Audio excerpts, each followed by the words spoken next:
السلام عليكم ورحمة الله. سيشهد العالم أو يشوف الناس عبر الشاشات خلافات بين الأسرة المالكة تعود من جديد بن متعب محمد بن نايف، يمكن عدو ما مات،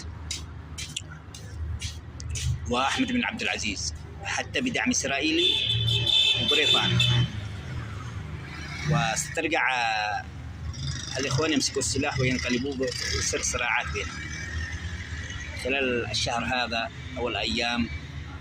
ويمكن احتمال بعد فترة كده نسمع تعيين متعب بن عبد الله حاكم للرياض، وأحمد بن عبد العزيز ملك، لا قبل الحج، ثم يعلن وفاة الملك سلمان من قبل إسرائيل، ويصير الاقتتال بين محمد بن سلمان ومتعب ومحمد بن نايف أو أحد إخوانه، ويظهر خليفة الله المهدي، واليمن بيكون بهدوء.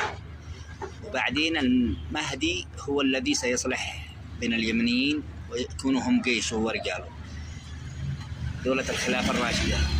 هذا والله أعلم. اللهم صل وسلم وبارك على سيدنا محمد وآله.